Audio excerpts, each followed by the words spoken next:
Hi, I am Diane Bowen and I am from Blank Pages, and tonight I'm going to give you a short tutorial on the simple sashing pattern and a really easy way to put it together.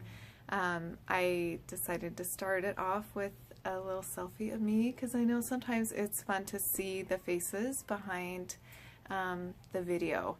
So I just wanted to let you know who I am, and thanks for your comments and feedback on these videos, so I sure appreciate it. I'm really glad that you are enjoying them, and I hope this will be a good video to help you see the tips that I use that make this pattern really easy. And I love the simple sashing pattern because you can add it to any quilt. So I used it, of course, for my Zodiac Block of the Month sampler quilt, since that's what it was designed for. But tonight I'm going to show you how I'm using it with my Rise Above pattern, which is the hot air balloon pattern, which will be coming out really soon. If you are interested in that pattern, I highly suggest you sign up for my newsletter, because I'm going to give some awesome new release discounts for that there. So if you like some discounts, then definitely be on my newsletter, as the best ones go out to you, because that's an easy way to spoil you, and I love to spoil you and show my appreciation for you and your support in my business. So let's get started. Alright, so here is most of my Rise Above pattern with the simple sashing.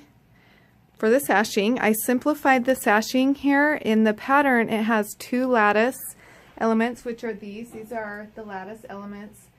In the pattern, it says there's two, which creates some really fun options. For this one, I decided to simplify it and only use one.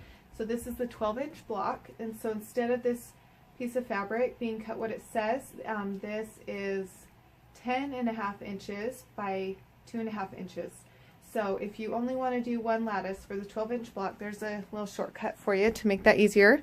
So I'm going to show you how I glue baste this and put it together. I learned all my glue basting tips from Christy Fincher of Purple Daisy Quilting, so definitely go check her out. She's amazing and will give you lots of good info for glue basting. She really got me started on this, and I love it. So but I'm just going to show you how I use it in this pattern. So I've already glue basted and sewn some of my sashing, and I'll show you that later, but let's just get started. So first we're going to start on this row right here.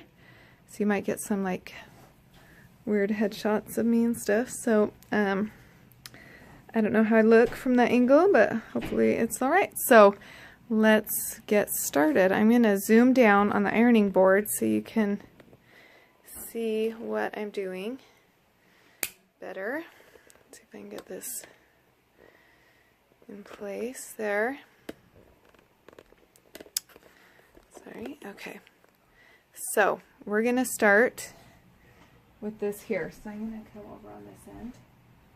So the first thing I do is I just copy. You see that? Okay. I can't see my camera, so I don't know what I'm doing, but hopefully this all fits in. So first thing I do is I just transfer how it's laid out. So first, I guess, lay out your block and your sashing and get it all planned out where you want it. And then I'll just transfer part of it onto my ironing board. Just exactly how it's lined up. And then just kind of press it and make sure everything's flat. And then I have the Elmer's washable school glue, and then I use the glue tip, the fine tip glue tip from Christy Creates. You can get these in her shop on her website. So these are awesome. They're plastic, so they don't rust, and if it dries out, it's super easy. I just use a push pin to clean it out, or you can just get hot water and rinse it out and then put it back on, so you can really use these forever. So then what I do is I'll just start here and I just draw a line just right along the edge, and then I'll flip this over and match it up.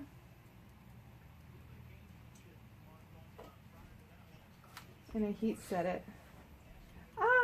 And it's been doing that to me today. So maybe don't glue it right so close to the edge.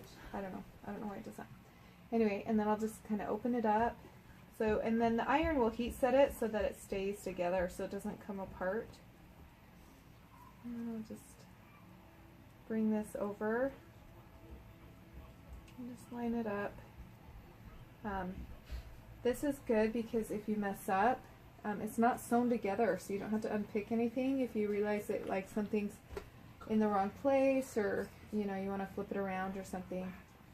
So then you can just do that. So it's easy to come apart to fix it.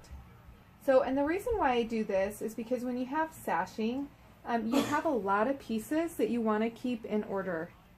And you don't want to get messed around. And so when you go to sew and take these from the sewing machine, that can be a lot of back and forth. And so that's a lot of energy, that's a lot of up and down, it's a lot of wasted time. It's also a lot of, there's a lot of room for error. Like if you don't get things put back in the right spot, or sew them together the wrong way, this is a good way that you can glue. Sorry, I'm going to show you. See, it's glued together. I'm pulling kind of tight, but it sticks pretty good. But then look, then I can still just pull it apart and you can re-glue it. So I just want to show you that. So, but doing this, glue basting is awesome because it's just a really good way to speed things up, and also that you can catch your mistakes before you sew anything. You can, because once I put this down, or once I glue this together, then I'll lay it out right where it goes in my quilt that's on the floor, or if you have it on a design board, that would work too, on a design wall. So, anyway, so then this is just awesome. So then you just keep gluing and then press it with your iron, and the iron just sets it so that it is more sticky. So if you don't heat set it, it'll still stay and stick. Like I don't heat set when I paper piece and put things in position, but I'm not moving anything. There's not a lot of movement or back and forth and stuff when I'm paper piecing, so I don't worry about that so much. But this, when I'm moving it a lot and I'm, you know, transferring it from one place to the other as much as I am just in regular quilting, then I do heat set it just for that added stability. So then as I get done with the row, then I just come back and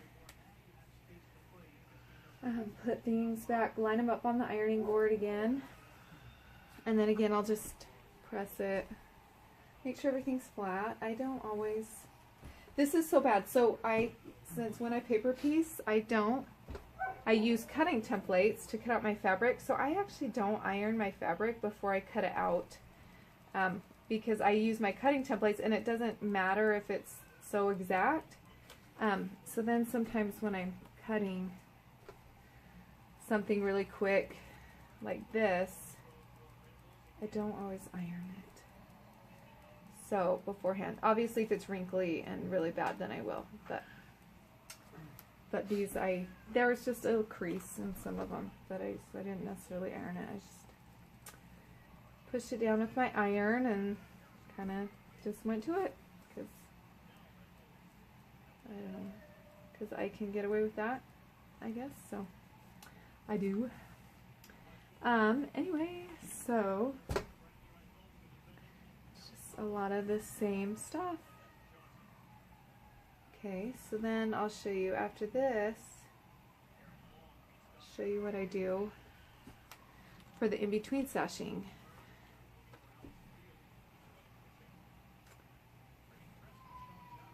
Almost done. So like I said, I really like this simple sashing pattern, because it really is just a simple way to add sashing. There's so many possibilities and ways that you can use it to just make it minimal, or, you know, make it more a bolder sashing options, make more of a design element. But I'm excited for it with this. I think it adds just enough interest to the quilt with the hot air balloon patterns that it will look really good, but it doesn't really ground them. I don't feel like it, you know, encloses them too much, so they can still be flying.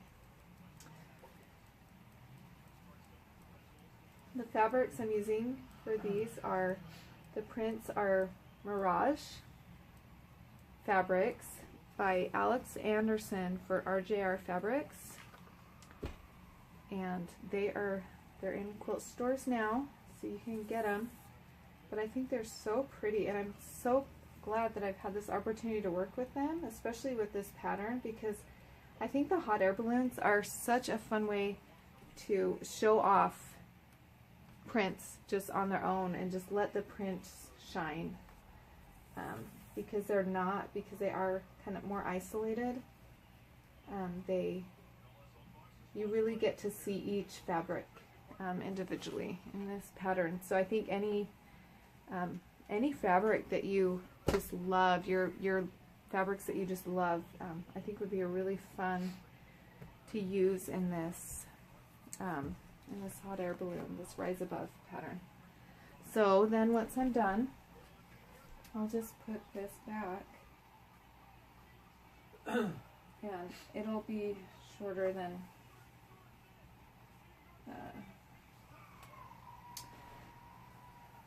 anyway, it doesn't necessarily like align just because these are together and these aren't. So the next thing that I'll show you is in the sashing in between. Let me see where my finger is in the video.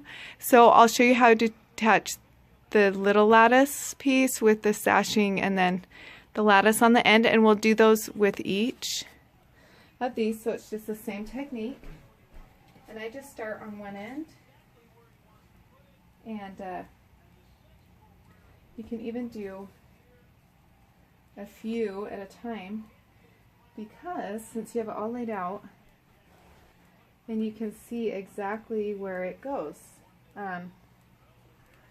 So like this one, I have the flower here. Well, I can see that it's going to match there, and then the red here on this end.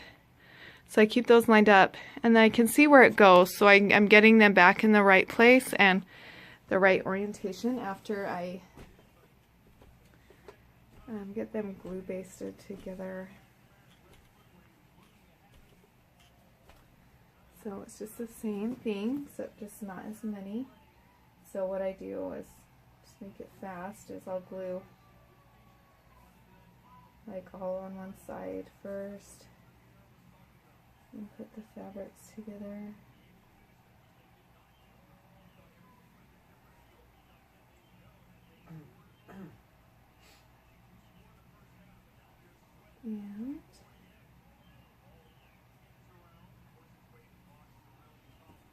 And then just set that side. Are these showing up? Yeah. And I'll come do these. I just put the kids to bed, so I am in my comfy clothes for the night.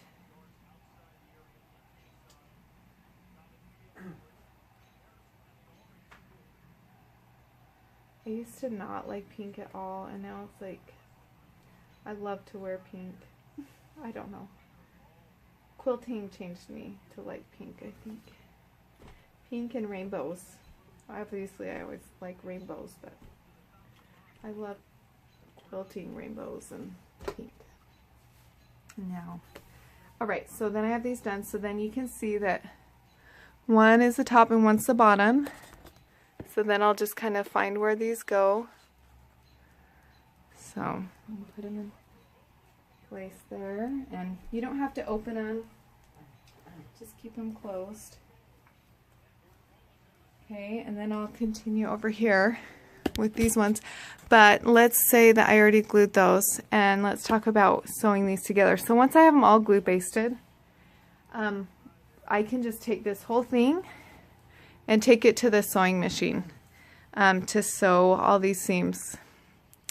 So this is kind of what it looks like on the back. But here's a tip, is when you have a long strip like this and you're sewing pieces together, anytime you have rows that you're sewing together, you want to alternate which end you start sewing on. So let me put this down. So for example, when I sew this, I don't want to start on this end and sew across every time. If I do that, if you always start on this one edge, then it'll like, when you're done, it'll like curve like this. So if you have like a whole quilt where you're just strip quilting, you always want to alternate which side that you're starting from. So like start on this one, and then the very next one you want to start over here. So then you want to start here, and then over here, and here, and here. So you just want to alternate like this. And then that keeps your quilt so that when you're done, it's straight. I don't know why it does that, but it just does. So a good way to not get confused and make sure that you are alternating is to find a pattern in your quilt that you can follow to help you remember. Since here I have a white sashing and white cornerstones, it's easy because every other piece of fabric is white, and then every other piece of fabric is a print. And so what I am doing when I'm sewing these together is I'm always sewing with the print on top. So when I go and feed this into my sewing machine, I'm going to start here. And then when I do this seam, I know to start on the opposite end because the print is up. So if I started here and then I started here, if I was to start on the same side, I'd be starting on the print and then I'd be starting on the white. Well, but those aren't the same. So my pattern that I find to help me is I start with the print side. I sew with the print up. And then that helps me to alternate like this. And so that keeps it alternating. And so then with these ones that are smaller, I do the same thing. So I'll sew with the print up, and then I'll rotate it around and start with the print up. So I'm starting here and I'm starting here. And so that's what you want to do when you sew all of them together. So I will piece the long one first. I'll sew this one first, and then I'll go back and sew the ones in between. And what I'll do is, so I glue basted this one down here, which is the row on the bottom. So I'll glue baste all the rows before I start quilting, and then I will sew those, and then I'll come back and sew all of these in between sashings.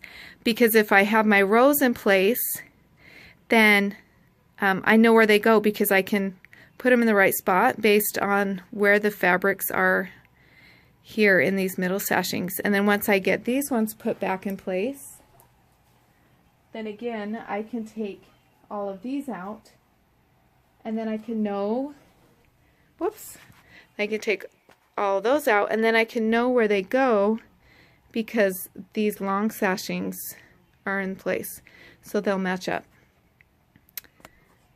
So let me just show you how I sew. Alright, so I'm at my sewing machine, and I'm just going to show you how easy it is to sew these together. So I'm going to start on the very first seam on the end with my print side up.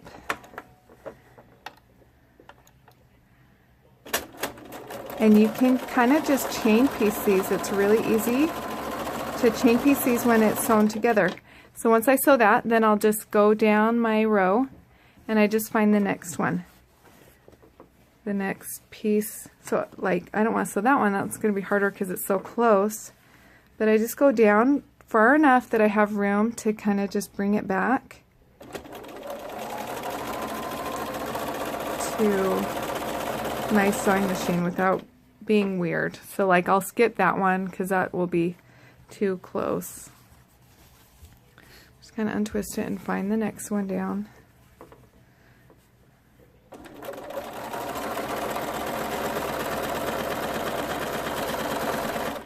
Sew it like that.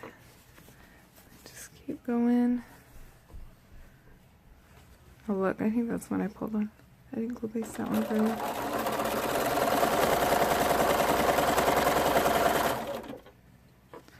And then here's the last one. Oops.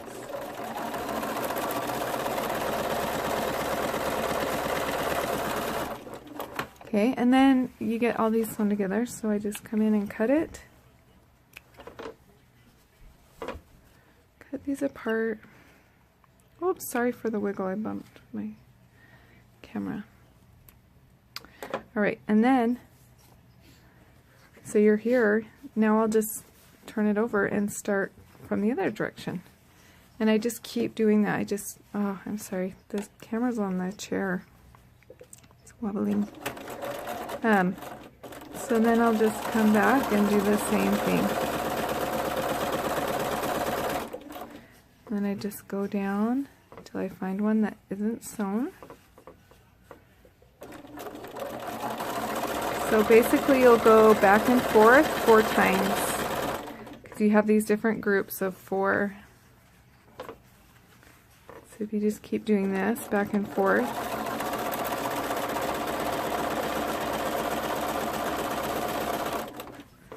and you'll get them all. And so then this, oh, okay. Battery's low. Okay.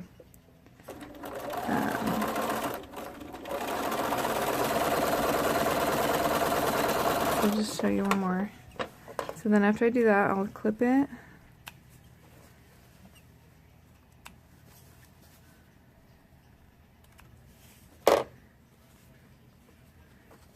And then I'll just come back. So I already sewed that one, so I'll just come to sew this one. So I'll just repeat that. So I think that's enough of that you've seen me do that. So I want to show you one more thing in this video. Alright, so once you have your sashing glued and sewn together, so I have my rows, I have my rows of sashing sewn, and then I have these middle ones sewn. Then you want to press them, and I just want to show you really quick what I do. So I want my seams to be, first you want to set your seams. So I already did half this, but I want to show you how I do that. So I just take each seam, and then I just go over it with a hot iron, and that helps to set your seams, which actually helps to minimize any distortion in your seam. Like if you press it weird, it won't go like wonky. So I just go through the whole thing and set my seams like this with the hot iron. And if I just do the whole row, then I know it's set. So then what I'll do with the sashing, to get it so that you can have the, I forgot what that's called. So when I sew everything together, that they're pressed in different ways. I want to press these in to the cornerstone, because when I sew these, I'm going to press the seams out towards the block. Since there's fewer seams on the block, it'll lay flatter. So I'm going to do it like this. So I'll just take this and then just press those over. And I know there's like, you don't want to iron, you want to press, and I don't know everything about that. So I just still learning. So I'm not the expert on ironing and pressing, but this is how I do it. I do press to the side because that strengthens, that gives strength to your quilt when you quilt it. It's not, your seams aren't just relying on the stitches and the thread. When you quilt through it, it's actually going through fabric. So it just gives it support that way. I know I'm pressing towards light by pressing towards the cornerstone, but I like having the flatter seams, and so that will allow me to have flatter seams that they're the interlocking seams when I sew them together. So that's how I press that, and then again I line these up. See, so that goes there, but that one doesn't go there, so I know I need to rotate this around. So then I line that up, and then the next step in assembling my quilt top. Now that my seams are sewn, I already pressed these ones and I did press them out towards the dark.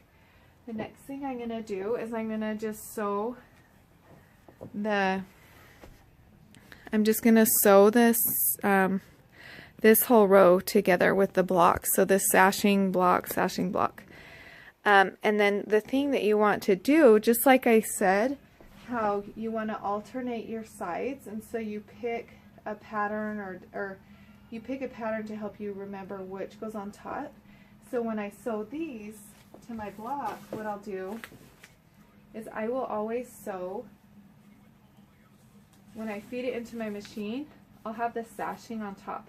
So I'll start here at the bottom of the block. On this side I'll start at the bottom, and then when I go to sew this one, it'll be on the top. So then I'll be sewing from the top of my block, and then see, so that's alternating seams or sides, start sides. So and then when I flip it over and sew it over here, which it'll actually be like this, then I'll start down here again at the bottom, and so then that's alternating because this one would have started up here. And then the other thing, so I'm going to end the video here, but the other thing that I just wanted to mention is that after I sew, then this has paper on it still, so I'll take out the paper and press the seams towards the block on this pattern. But then also when you join these, so once these are sewn together and then I want to join my sashing rows, you just want to line up these seams with the seams in between your blocks. So that's what you want to match up, just to get so this inner cornerstone to line up with these where that'll be sewn. If you have questions about that, I can add that to the video, but I'm just gonna end here. Those are the biggest tips that I wanted to share with you, and I hope those help you and help you kind of get started with this pattern. If you want to use it, you can really use it with any quilt pattern, any quilt block. It has instructions for a 9-inch block, a 12-inch block, and an 18-inch block, so it's really versatile on anything you want to do. There's lots of options, and if you have questions, let me know. I hope that was helpful, and yeah, happy quilting and happy creating. Thanks for watching. I wanted to add one more thing. Also, so after you sew your whole row together, when you then sew your sashing rows, you follow the same pattern where your sashing will always be on top, and then that helps you alternate which sides of the quilts and the rows that you're starting from. And so that will just help your finished project to be straight. Also, I will usually sew half of a row together and then half of a row together and then join them in the center, because then I'm not working with such a long piece when I'm just adding just a little bit. But if I kind of build the sides together, then it makes it easier. And then same with the entire quilt. When I'm ready to sew all the rows together, I'll start like on both ends and just make the pieces bigger, or I'll sew the sashing to one row, so all the sashings are attached to a row of blocks, and then I'll build those together. It just makes it easier to work with on your sewing machine. Anyway, I hope that helps.